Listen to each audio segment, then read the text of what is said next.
Okay, right. You got into UC Berkeley? Yeah. Can you tell us a little bit about who your teachers were at ShareWorld and who your counselors, or if you, who your teachers, who your counselor were, and what were some of the most important things that helped you at ShareWorld? Okay, so I've taken classes with Mr. Johnson. Obviously, it was in I think it was in 6th grade. I was taking his like vocabulary and grammar class, and it really helped me prepare for like the SAT when I got older. And then I've also done tutoring with Mrs. Koo and Mr. Chun and for English and Mrs. Koo for physics, and they were very helpful in helping in like developing my skills necessary to succeed in my classes. The classes also with Mr. Johnson, SAT 1, he was a big help. He really helped raise my score in terms of vocabulary, critical reading. I also had Peter Chang and Gu Laoshi, who are math and physics. They're really smart.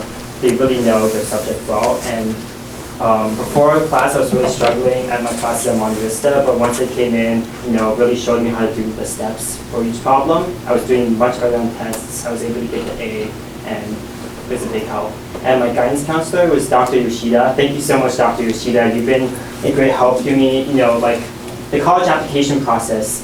4 months back, I was still doing it, and there was just so much stress. There's so many essays I had to write, and Dr. Yoshida was there every step of the way with me.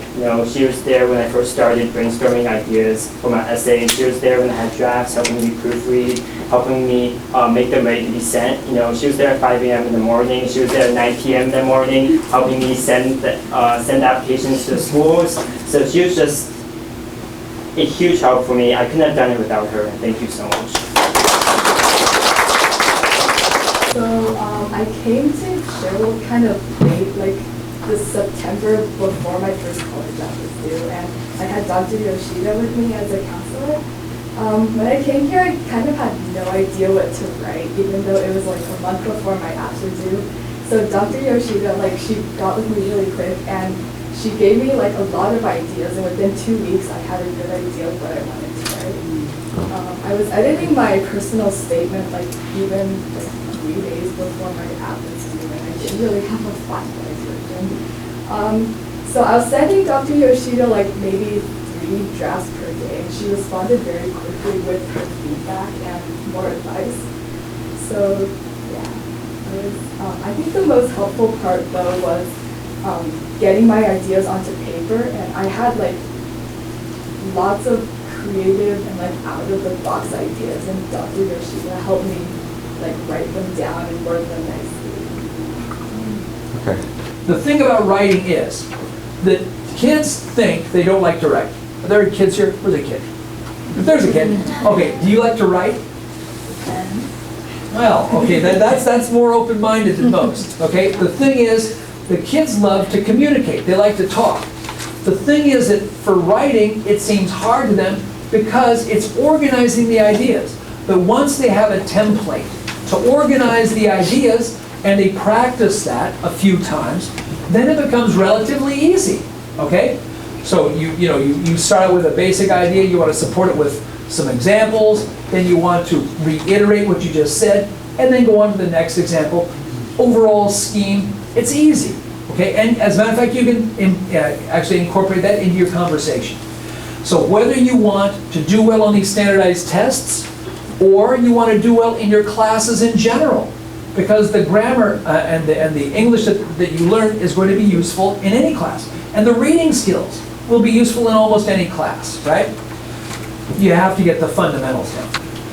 Okay, so this example computer science, so people ask that what kind of SAT2 you want to, of course SAT2 math you have to take it, right?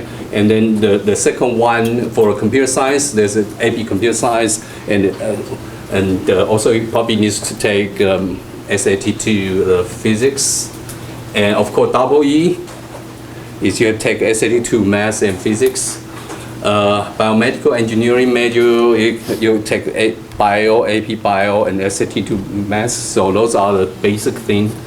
And chemistry you can from as civil engineer, mechanical engineering majors, you can take SAT2 math, physics or AP physics. Those are kind of in general that if you are planning to for your kids or the kids you kind of say, okay, what kind of SAT to you probably need to take it, and you can talk to Dr. Yoshida to see if is there alternative, right? Because different school they have different requirements, so you can ask Dr. Yoshida. But this is in general.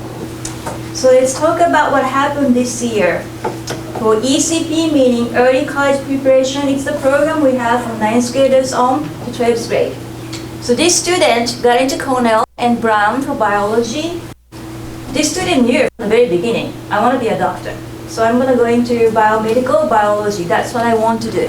So in 9th grade, he was taking biology, but we also prepared him at ShareWorld to take AP biology and SAT biology at the end of 9th grade. The reason we did that was because many of the summer biomedical camps do require AP, and there was no way to take AP class at school for him, so we just prepared him to pass the AP test to qualify for that. And he was practicing violin, so from the very beginning we knew that we are going to prepare a music portfolio. So we talked to his music teacher, and that was in our plan. And for SAT 2s, he took biology, and in 10th grade he took chemistry, and of course math level 2. We got that done before the end of the 11th grade, so that we don't have to worry about these tests anymore. And then in 9th grade, we added a community music duo. Since he was doing violin, we teamed him up with another student who can play another instrument, and he would be playing those instruments at community centers, senior centers, as a community service. Then we asked him to join Medical Explorer, which is a community medical education program for high school students. 10th grade, we sent him to Stanford Science Circle, which is an after-school classes offered by Stanford, and he went into science competition.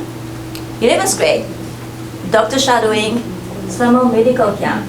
Those are the very competitive medical camps. So in order to qualify him to get into these medical camps, we need to build, starting from 9th grade, all these qualifications. And then from 9th grade to 12th grade, he was helping with the underprivileged children. That's a big community service he did continuously all these years. And then happily got into Cornell and Brown. Cornell and Brown were two different environments. Brown's academic environment is more flexible, more liberal. Cornell is very intense. So it's good to have those choices so that you can visit the schools and decide which one would fit you better.